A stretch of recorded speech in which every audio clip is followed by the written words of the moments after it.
asesinato de Cuauhtémoc, un magnicidio no asumido. Y bueno, una pequeña reseña, porque la mayoría de ustedes ya lo conocen. Él se incorpora a la danza en 1996 con el grupo Orin Layacast. Defendió el corazón de Tenochtitlan en el 96 al 97. En 2003, por invitación de Iztacalopan, se inician las ceremonias en septiembre de la exhumación de los restos de Cuauhtémoc.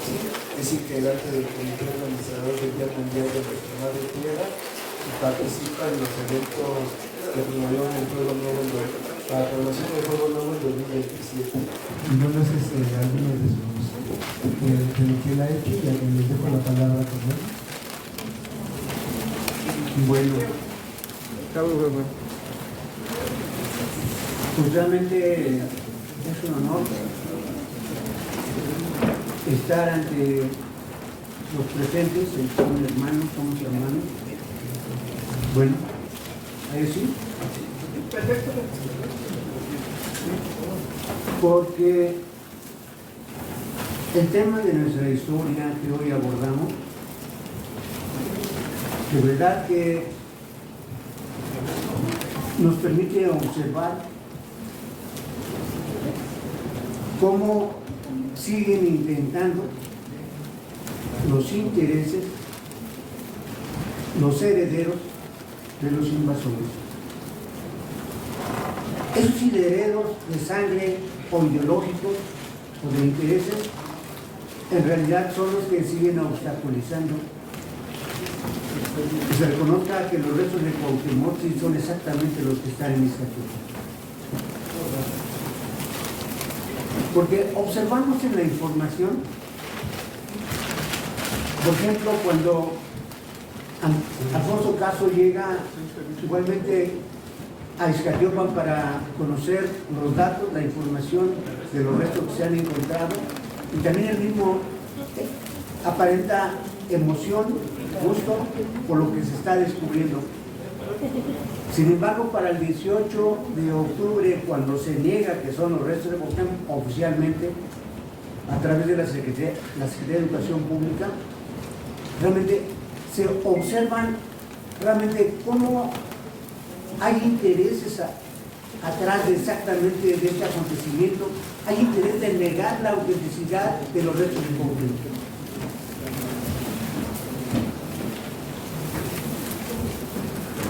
¿Para qué?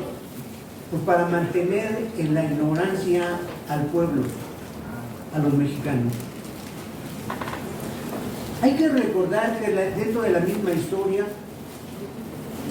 después de que llega Salinas al gobierno, en realidad los programas de estudio que en la misma primaria se impartían, la información que se daba sobre la historia era mucho más rica y verdadera. Sin embargo, para cerrar más los ojos al pueblo mexicano, sacaron la formación histórica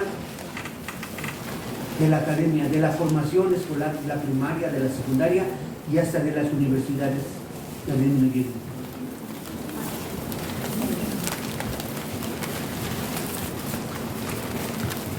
Yo llegué aquí al camino de la Mexicayo desde nuestra cultura,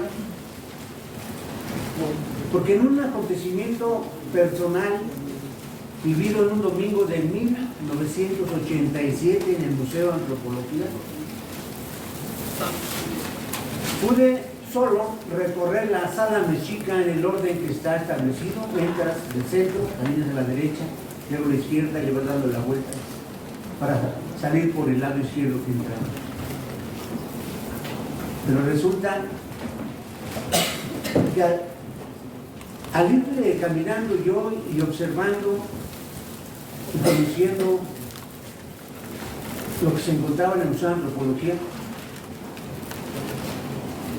al mismo tiempo que yo voy sintiendo, voy observando el comportamiento de la gente en general, y en realidad mientras yo buscaba información y me iba causando efectos internos emocionales grandes, una confusión, un enojo, un coraje, un terror, una molestia.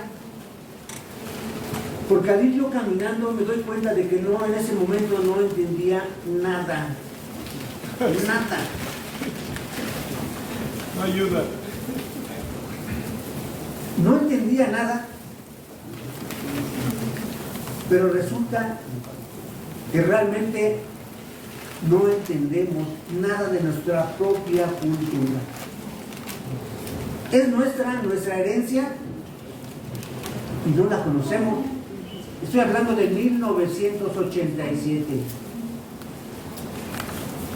Y entonces la mezcla de sentimientos, de coraje, de enojo, de angustia, me permitía entender en ese momento que para no entender nada y para ver cómo la gente va transitando exactamente en el recorrido y que realmente ni siquiera en muchos casos había interés de observar los letreros o conocer algo, simplemente como un paseo, en mí sentía que la tragedia vivida era enorme, terrible, porque para no entender nada y para no tener interés en entender algo, era exactamente haber alcanzado la humillación más grande, el trauma más grande que no nos permitía sentir el interés para conocer y penetrar en lo nuestro.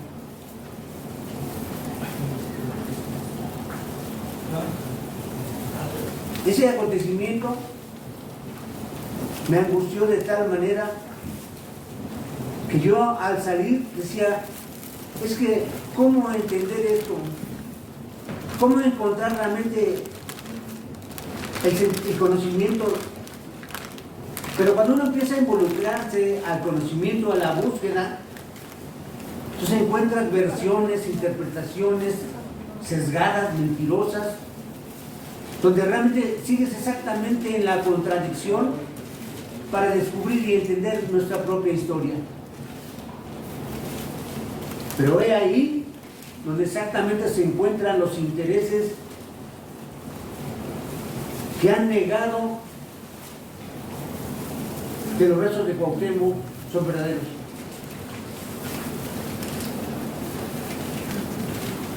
La negación viene porque realmente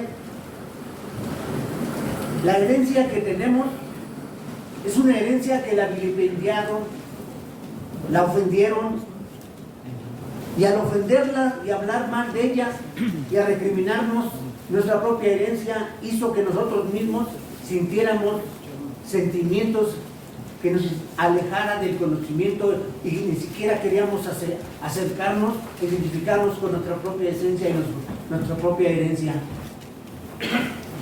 Ese sentimiento es parte de las maneras del trato como el racismo. Porque realmente los poderes, el poder que realmente ha venido manipulando la historia, es precisamente por los intereses de mantener el poder, la explotación, el enriquecimiento y demás. Porque al final y al cabo, imaginémonos que cuando se posesionan los invasores, se quedan, como se mencionó aquí, con los territorios y con la gente como si fueran animales, con todo. Y entonces tenían mano de obra para ponerla a trabajar, a explotar, y esa mano de obra se sustituía prontamente. Esas cosas que se dieron, en realidad hicieron que para 1600 ya la población originaria de nuestro pueblo había desaparecido el 89%. Se estaba creando una nueva raza. La unidad de los dos pueblos estaba generando una tercera, los mestizos. Pero realmente los pueblos originarios, como lo dijo la maestra Isabel, eran ofendidos, explotados y utilizados como carne para los perros. De ese tamaño fue la tragedia que vivimos, el impacto emocional. Y fíjense bien, el impacto emocional para una persona que es violada, ofendida, puede quedar para toda su vida.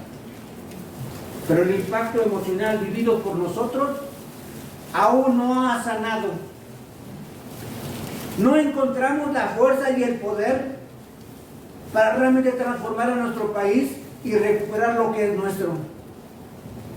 Todos se lo apropiaron y las generaciones han seguido creciendo en la pobreza, en la marginación, en la miseria.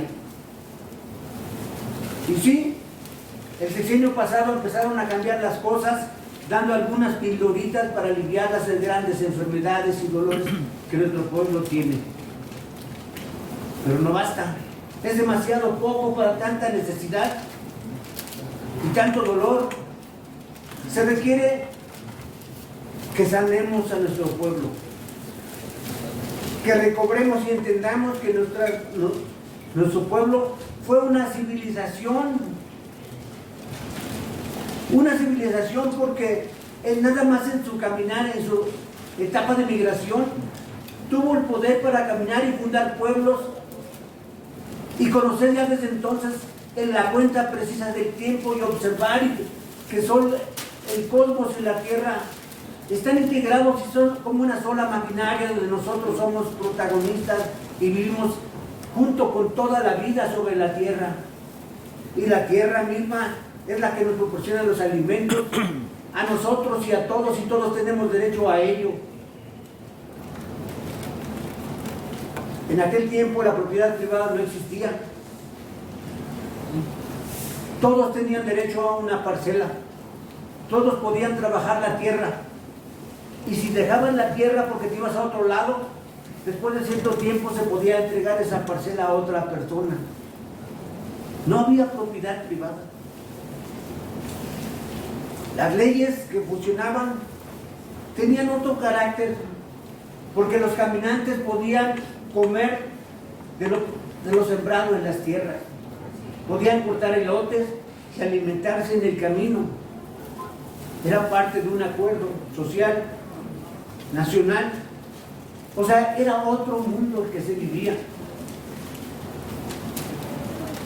Esa es la parte que ellos, los que llegaron, los invasores, no les importaba, porque ellos llegaron a enriquecerse. Y una sociedad que vivía tranquila y en armonía la confundieron con gente ignorante que sometieron y explotaron. El lenguaje no servía para comunicarse, pero ellos imponían las leyes y las aplicaban. No había justicia.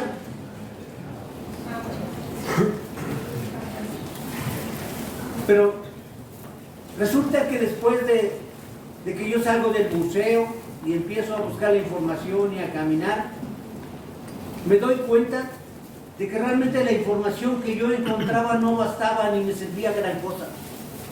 No entendía cómo hacer para entender. Pero yo encuentro el camino cuando realmente encuentro los ritos ceremoniales,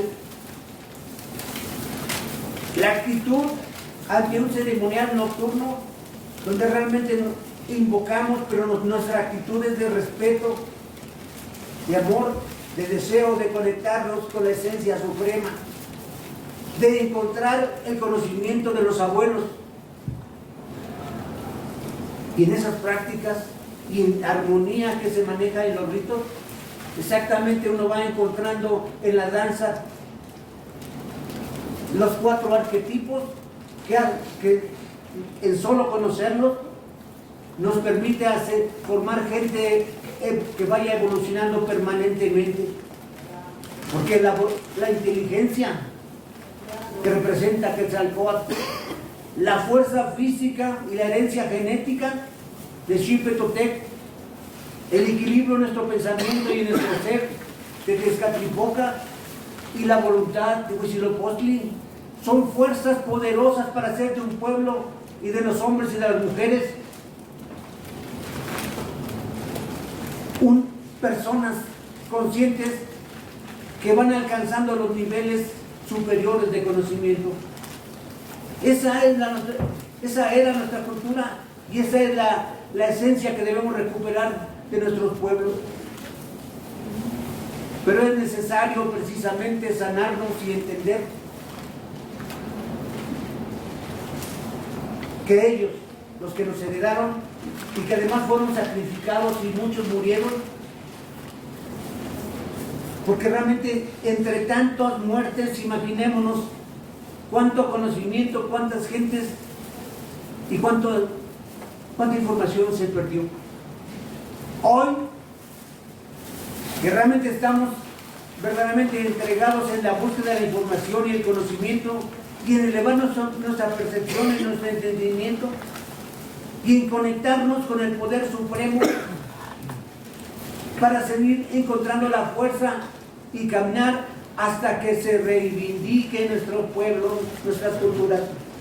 Y hoy los temas son exactamente de los personajes del último tiempo, de este momento histórico. Por ello es que es importante de que se entienda que la lucha ideológica se ha dado exactamente en Ixcatiopan a través de la negación de los restos de Cuauhtémoc. Es la ideología del poder que no quiere soltar la mente, que no quiere ser despojado ahora por reivindicar y entregar la fuerza y reconocer que nuestro pueblo tiene todo el derecho a vivir, a mejorar su vida. Y para ello necesitamos una fuerza poderosa, social y política que reivindique esto.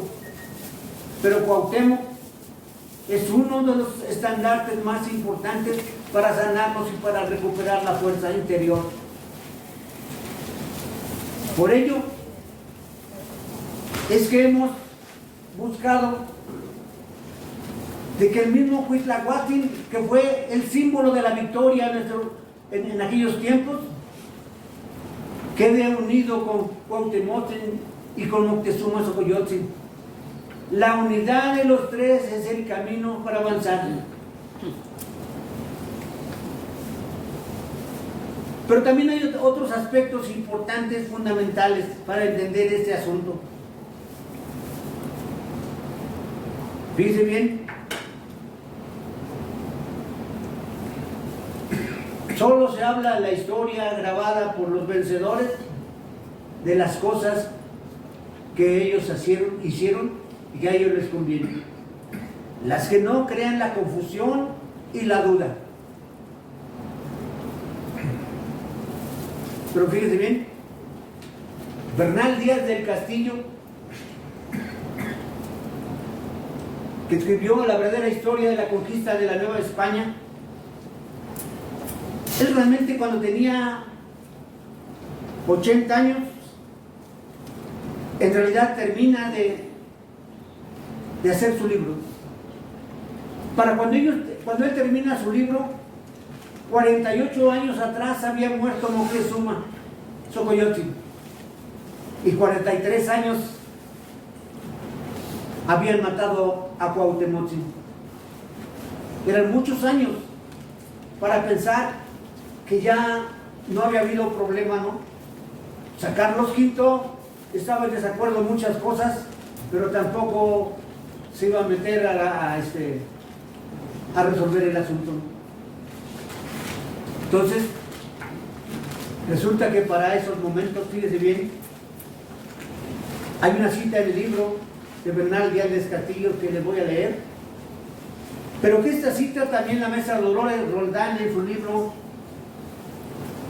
El Códice de Cuauhtémoc, no me recordemos cuántos años tiene ese libro, son muchísimos, de la alumna de Eulalia Guzmán, la había tomado también, pero se las voy a leer para que vean nada más, como en esta cita queda clarísimo, porque resulta que quieren pruebas, hay que presentar la hora, el lugar y los testigos. Sí, ¿no? Para que digan, no, sí tiene razón, Hernán Cortés es culpable, pero eso no es posible, eso no. Ellos escribieron la historia y se la mantuvieron el control y lo mantienen hasta la fecha en muchos aspectos. No nos hemos liberado totalmente de este asunto. Pero fíjense bien lo que dice. Voy a leer una partecita y la cita. Muchos de los actos que cometieron Lo realizaron con enorme crueldad. En sus cartas de relación, Carlos V, Hernán Cortés minimiza sus actos justificando su violencia en el nombre de Dios y de un servicio a su rey, y así pretendía ocultar para siempre la verdad de los hechos, pues él sabía que su proceder era injustificable, aún allá en España, como lo son el haber cometido una violencia excesiva y múltiples magnicidios, entre ellos el de Moctezuma Xocoyotzin y el de Cuauhtémoc. Los invasores se cuidaron de no informar a su rey y emperador Carlos V de los magnicidios cometidos, de las barbaridades cometidas principalmente por Hernán Cortés. Sin embargo, Bernal Díaz del Castillo escribió su libro La verdadera historia de la conquista de la Nueva España aproximadamente a los 76 años de edad, y tal vez porque habían transcurrido 48 años de la muerte de Moctezuma Xocoyotzin y 43 de la muerte de Cuauhtémoc. Decidió escribir unas cuantas líneas alabando a Cortés y manifestando su orgullo y honor de haber contribuido con el Marqués del Valle, título que le había otorgado su rey, además de otorgarle también una gran extensión de tierra. Como animales, todo era de ellos. Abro cita: yo quiero escribir los heroicos hechos del valeroso Cortés y los de mis compañeros que se hallaron juntamente peleando, y más digo que de todos los lores y sublimados hechos que el mismo Marqués hizo, y de las 7 cabezas de reyes que tiene por arma y de blasón. 7 cabezas de reyes: Moctezuma Xocoyotzin, Cuauhtémotzin, Tetlepanquetzaltzin, Guanacotzin, y la mezcla Dolores Rodal plantea que el gobernante de Coyoacán y otros. Pero es una cita que acusa y escribe, como muy pocos, quién fue el magnicida, quién ordenaba si se movía una hoja de un árbol o no. Era el único responsable porque él determinaba todo lo que se hacía.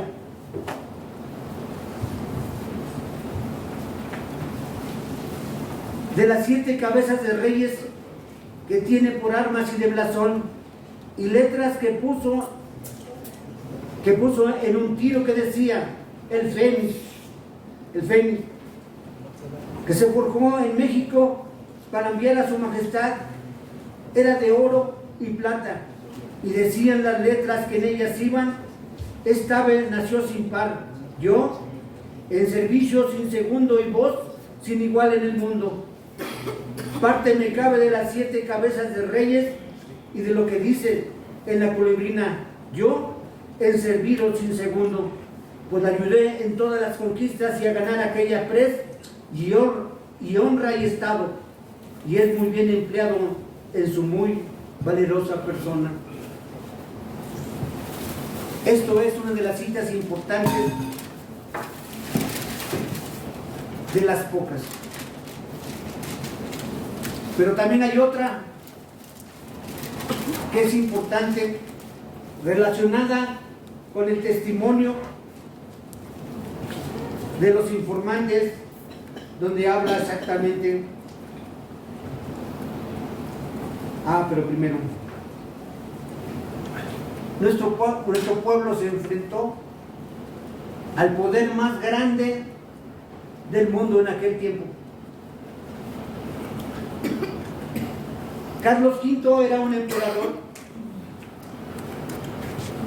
y los emperadores se encontraban por arriba de su poder de los reyes, pero para justificar que realmente en México Hernán Cortés estaba luchando y venciendo y dominando a los reyes de aquí, por eso de esa manera justifican parte del dolor, la pena, la destrucción y la violencia que ejercieron. Para ellos eran como si fueran iguales todos, pero no, porque realmente el emperador Carlos V, se lo voy a leer, Entre 1494 y 1515 en Europa se realizaban una serie de guerras en Italia, en donde Francia intenta reconquistar territorios que habían estado bajo su dominio, entre ellos Nápoles y el Ducado de Milán. Maximiliano de Austria y el rey Fernando el Católico participan en contra de Francia.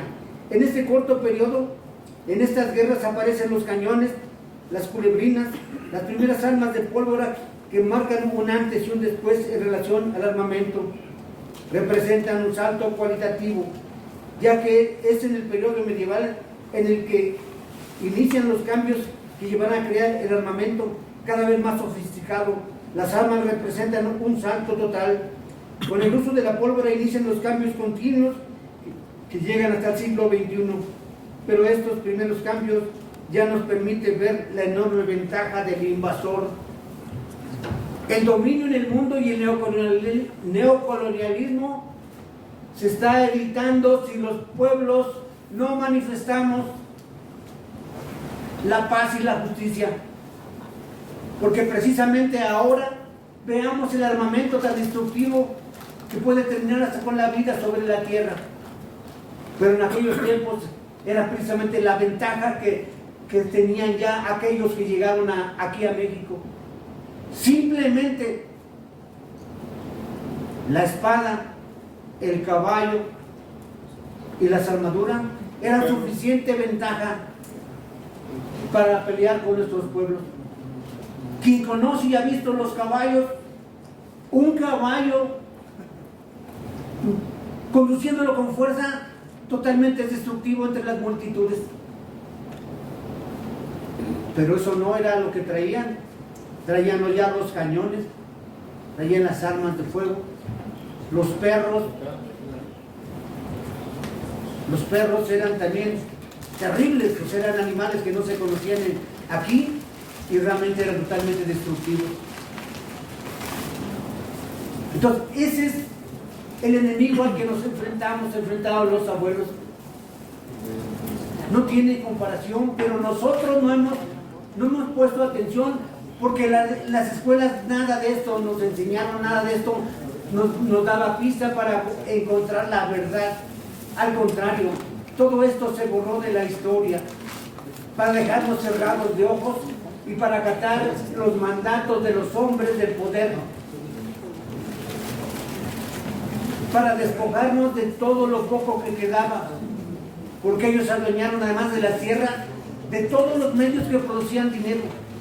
Nadie podía crear, por eso se crearon las artesanías despectivamente, porque el arte y lo grande era para ellos, y esas pequeñas cosas es una manera de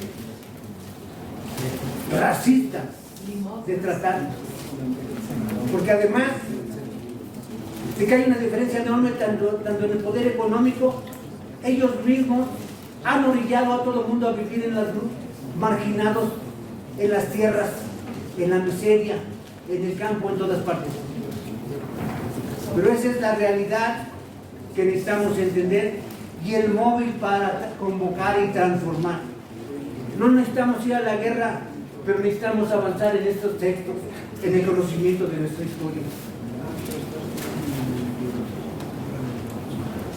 Otro aspecto importante es conocer y considerar para entonces mejorar nuestra historia. Para mejorar nuestra historia, que en aquellos tiempos de la invasión a nuestro país, los mexicas se enfrentaron a un auténtico poder de Europa, ya que Carlos V era rey de España y se convirtió en emperador en 1519, cuando Hernán Cortés estaba llegando a México. Al unificar el poder, herencia de 4 casas reales, la de Castilla y de Aragón, la de Borgoña y Habsburgo. De su abuela materna Isabel heredó el reino de Castilla y Granada, a las que sumarían las tierras de nuestro país que explotaron y saquearon, y con ello nuestro país contribuyó a la acumulación originaria del capital y al desarrollo de Europa. De su abuelo materno Fernando el Católico heredó Aragón, Navarra, Cerdeña y Sicilia y el reino de Nápoles. De su abuelo paterno Maximiliano de Austria, heredó el archipiélago de Austria. A estos estados se agregó también en 1519 por elección el Sacro Imperio Romano Germánico y pocos años después, en 1525, el Ducado de Milán, que arrebató a Francisco I. Este es el poder al que se enfrentaron los mexicas.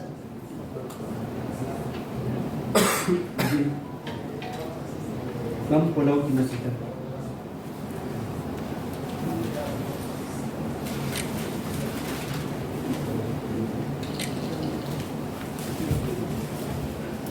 Bueno, pues miren, yo creo que basta nada más esto para entender cómo estamos cerrados de ojos. Cómo han sometido a nuestro país a través de la violencia. Toda la historia ha sido sembrada con sangre, con muertos. Hasta hoy se está haciendo no justicia, porque no se está castigando a los culpables, sino se está realmente lavando la tragedia que se vivió. Y hay testigos aquí de que realmente el gobierno ha pedido perdón a los herederos de todos los que han muerto en el camino, pero no basta. Necesitamos que al pueblo se le haga justicia. No se puede realmente generar la riqueza y repartirla y acabar de tajo, pero necesitamos seguir avanzando en el camino. Bueno, hay más información y citas verdaderamente importantes para nombrar los documentos y para trabajar sobre este asunto. Así que ahí la dejamos y muchas gracias por su atención. Bravo.